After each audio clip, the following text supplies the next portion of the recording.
The history of Kenya cannot be complete without talking about Dixon Kihika Kimani. He has done a lot of things that if you try to recall, some of the things he has done, nobody else has done. He's unique. So it is good to study him, especially those who want to know the history of 60s, 70s, and 80s. He is the only person that I know that has represented 3 different constituencies. Other people we know are people like Mwai Kibaki, who used to represent a constituency in Nairobi, and later on, after being given a scare by a lady, he ran to Nyeri, Othaya. We have people like Dr. Fred Masinde. He was the MP for Sirisia and later on became the MP, posthumously MP for Mathare. We can talk of various people who, like Achieng' Oneko. Achieng' Oneko used to be an MP in Nakuru. He was an MP for Nakuru town. Later on, he became an MP somewhere in Luo, Nyanza. So the people I know who have been MPs for more than one constituency are 2. I think I can also include John Keane. I think I can also include John Keane, who has represented 2 constituencies. But I am yet to hear of anybody who has contested and won 3 constituencies. Kihika Kimani was at different times. There was a time he was an MP in Laikipia, and he was an MP for Nakuru North, which today is called Subukia, and later on became the MP for Molo. So he has been to 3 different constituencies representing them. He died when he had, it is alleged that he had 8 wives and 41 children. There's a time when he was approaching 70 and he was holding a baby, and people would whisper among the journalists. People would whisper and say that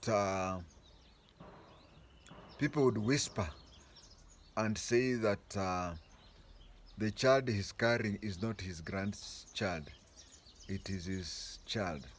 So a reporter with the Standard Group called Muthe, I can't recall the other name, called Muthe, once asked him,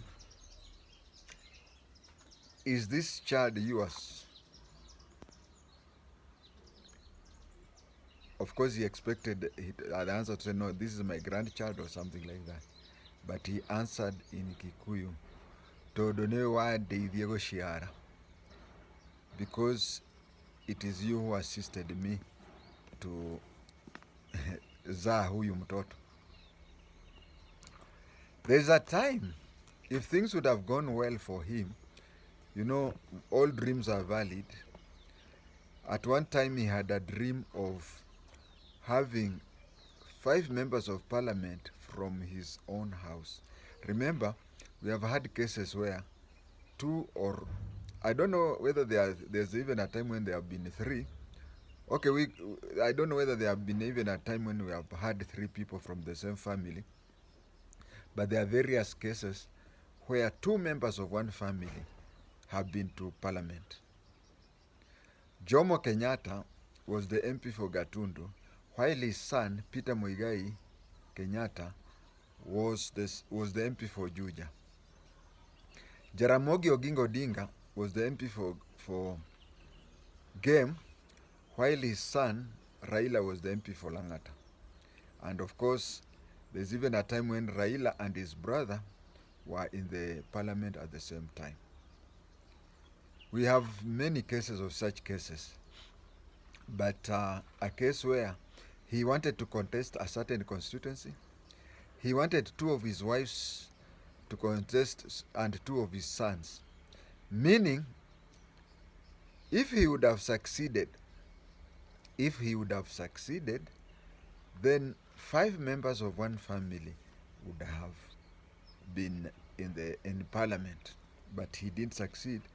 And if my memory serves me right, none of them succeeded. He is known for being a leader in the Change the Constitution of 1976.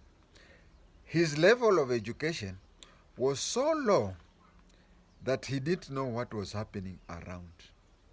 But when he asked for somebody to explain, he was told that as per the Constitution then, if Jomo Kenyatta would have died, and you see, 76, Jomo Kenyatta had his near experience, he nearly died in 1968. So 8 years after he nearly died, that is 1976, he was told that if Kenyatta were to die, then Moi would take over. And then the question was, what will happen to the Kikuyus? So when he was very mindful of the Kikuyus. Actually, he was a very senior member of GEMA. He was the organizing secretary of GEMA, and the chairman was Jenga Karume.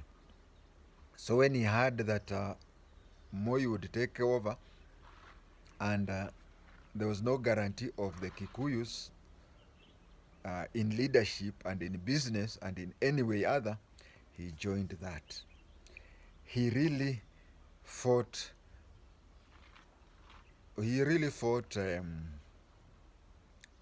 Moi at that time. And then as things happened, Kenyatta died. And when Kenyatta died,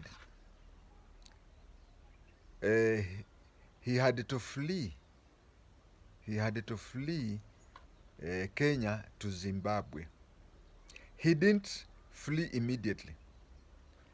He fled in January 1983. And he was being harassed. By CID officers. If you check the editorial of the Daily Nation, I don't know which day, but if you check the 2 months, either December 1982 or January 1983, those are 60 newspapers. Those are 60 editorials. If you check there, you'll find that the editorial of that day, they had blasted the CID Tin God. They were calling him Tin God for going against the Constitution, going against everything, and harassing Dixon Kimani, who ran away to Zambia or Zimbabwe. And do you know who that Tin God was? The one who they named him. If you check that newspaper, you'll see they have named him. He was Japheth Lando Watenge, my father. So my father is the one who led the operation to harass him. You see, talking in my capacity as Watenge, son of Lando, my father never addressed that issue directly, but on a few occasions we could talk, and I could, reading the body language is more than the actual word that is coming.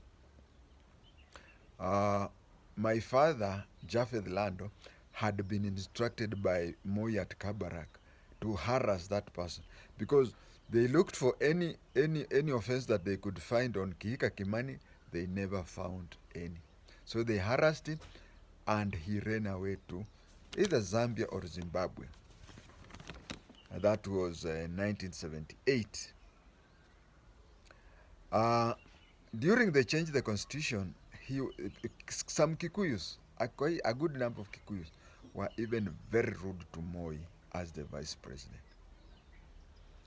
There's a time that there was a public meeting where the guest of in Nakuru, where the guest of honor was Moi, and Njonjo was in that meeting, and Kihika Kimani was in that meeting.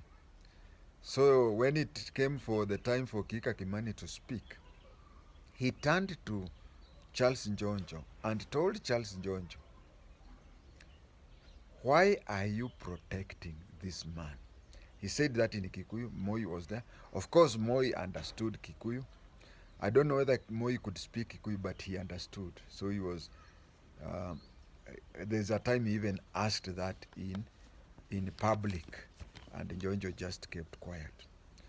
As I've said, Kihika Kimani had the capacity to move different constituencies and be elected. The reason was, just after independence, he organized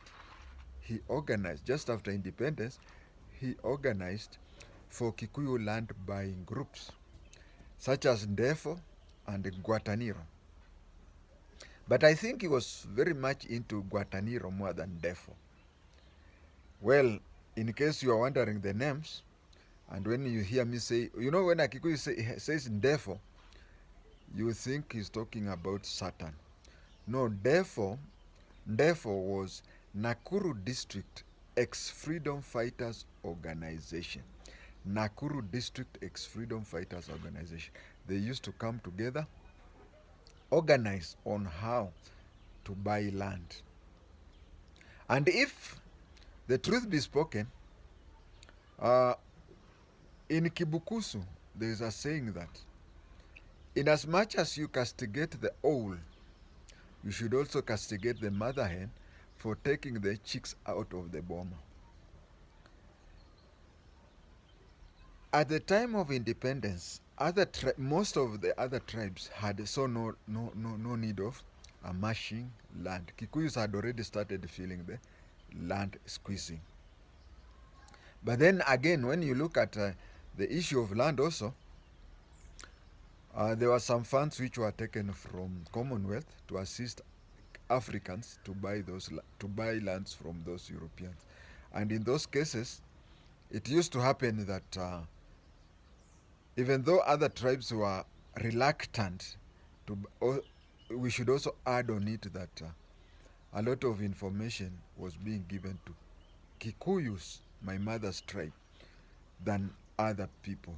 By Kikuyu here I mean Gema, and by Gema I mean Gikuyu Embu Meru Association. So I've told you the meaning of Defo. I will now tell you the meaning of Guataniro. Guataniro, the best description is the Swahili word kuungana. That is the best definition of Guataniro. Later on, when Moi took over and was settled, Kihika, like anybody else, there were only two options or three. The third one, exile, was not very much, but you either retired from politics like Njonjo, or you toed in line. So Kihika became a friend of Moi, and you see, Moi liked these illiterate comedians, people like Mulu Mutisia, people like Baringetuny, and so on. Kihika Kimani was also somebody whom, even if Moi was very annoyed, he could take seconds to make Moi laugh through tears. Like one time during a public meeting, when Moi was the president, he said, "Nyenye mnajua Moi tu, Moi akiwa na magari nyingi, you know, the president's vehicle inatembeaga na magari nyingi. And he said, mi nilijua Moi akiwa na ka Chevrolet. And everybody, including Moi, laughed. Of course, you have to know that those days, any jokes that may insinuate Moi, you waited for him to laugh first. And then others would join in. If you laugh and maybe it is not funny to Moi, or if you laugh, it would be seen as if you are laughing at Moi. So people would hold their laughter until Moi laughed, so that the whole people laughed. Of those who would laugh after Moi, 90% would be laughing to show Moi that they have also recognized that it is a joke. But others would laugh at the joke itself. So viewers, that is Kihika Kimani for you. Thank you.